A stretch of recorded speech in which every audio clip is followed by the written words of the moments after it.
We are less than 1 week away from training camp and the entire Laker team is getting back in the gym. Everybody from Jared Vanderbilt posting much of his own workout footage on his social media pages, Luka Doncic obviously, playing in the Eurobasket competition and undergoing a complete body transformation, and now we're seeing a whole lot of Rui Hachimura and LeBron James, the often workout duo that's been working out together for a few years now, after LeBron has quote-unquote taken Rui under his wing back in 2022-23.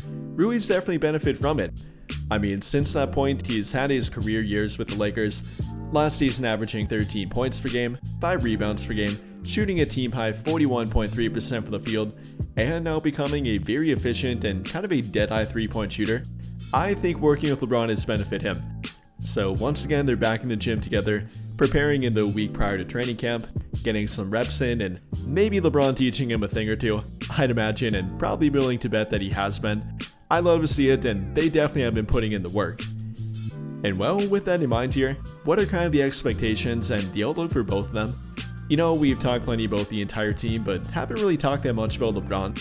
At least not about the on-court stuff, have talked more about the off-court stuff and, you know, kind of the various signals that he's given the team, that Rich Paul has given the team.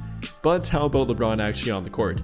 Obviously he's going to play with the team. You know, there are rumors and speculation that he might want to be traded at one point, might leave their team, though obviously none of that happened and he will be a Los Angeles Laker once again this season. So what's the expectation outlook for LeBron entering year number 23? 40 going on 41 at this point.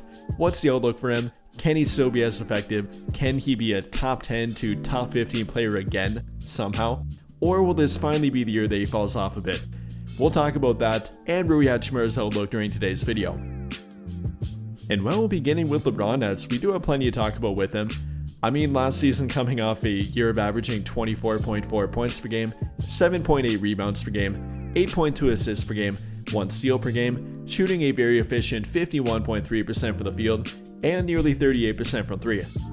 And it really didn't change that much after they made the trade for Luka Doncic.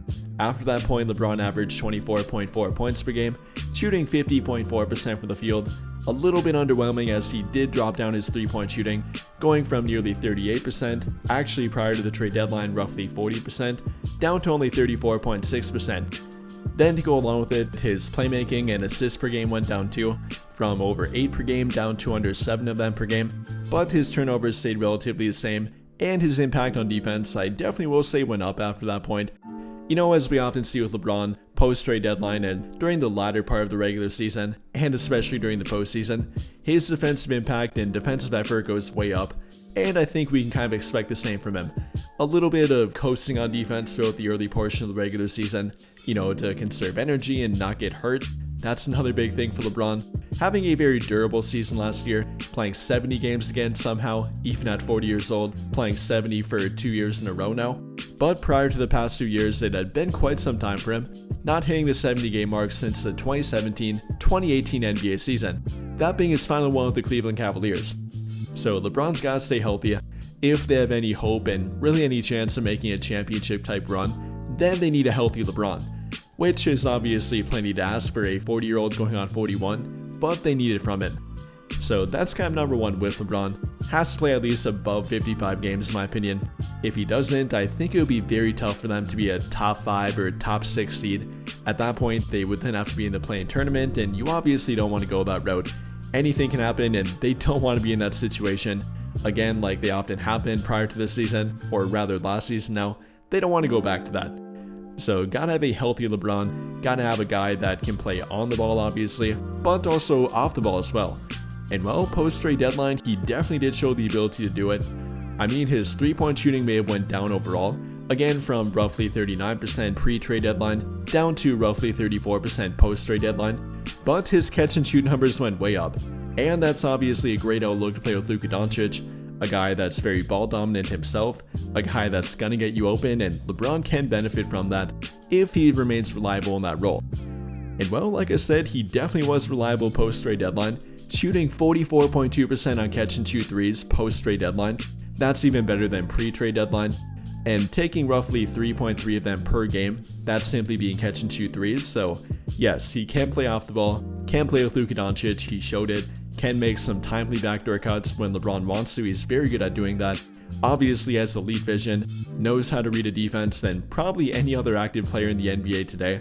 That's something he can do and will continue to do alongside Luka Doncic, which will be a big benefit to their offense. So I'm really not worried about too much here with LeBron.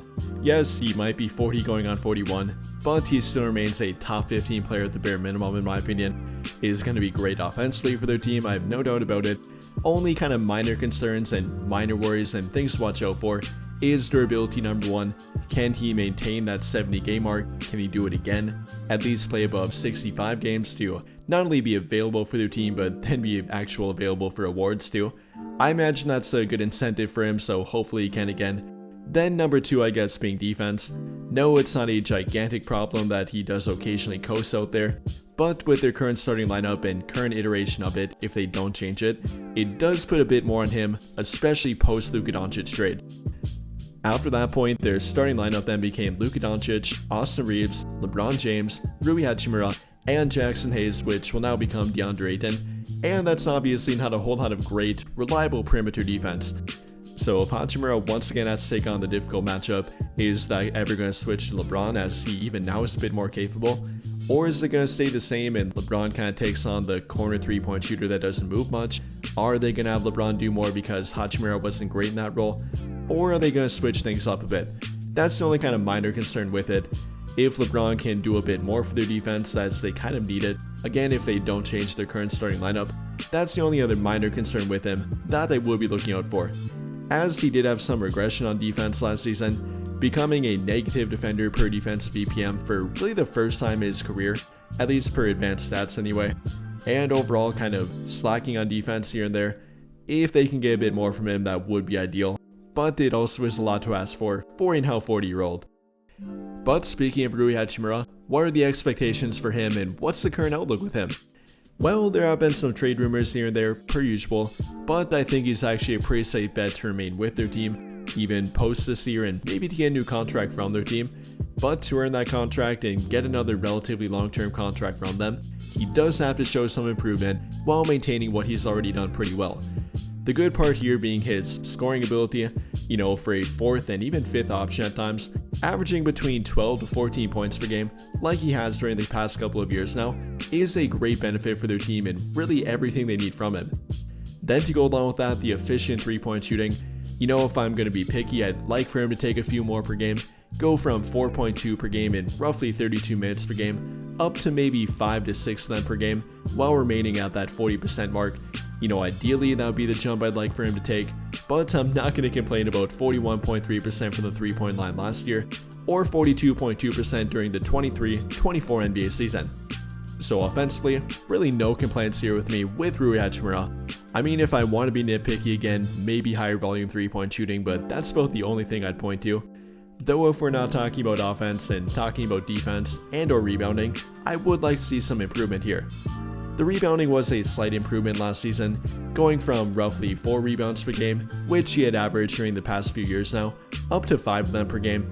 Though it really didn't improve that much if we translate it to per 36 minutes. In fact, it really didn't change at all, even going down a slight amount from 5.8 per 36 during the 23-24 NBA season, down to 5.7 last season. So rebounding definitely not his strong suit. I mean, it doesn't help when he's playing with guys like LeBron, Luka Doncic, even Austin Reeves, who is a pretty good rebounder himself. Now getting DeAndre Ayton in there, it might be tough for Hachimura to get more rebounds, but I'd like for him to be a bit more committed to it. I mean, if Redick is going to let him crash again on offense, which he definitely did allow him to do, and that actually was shown with his rebounding, going from 1.3 offensive rebounds per game, which was a career high for himself, or rather a Laker career high for himself. So maybe slight improvement in that regard, maybe from 5 to maybe 5.5 per game. I'd love to see that, but even more so than that, I'd love to see more defensive improvement here with Rui Hachimura.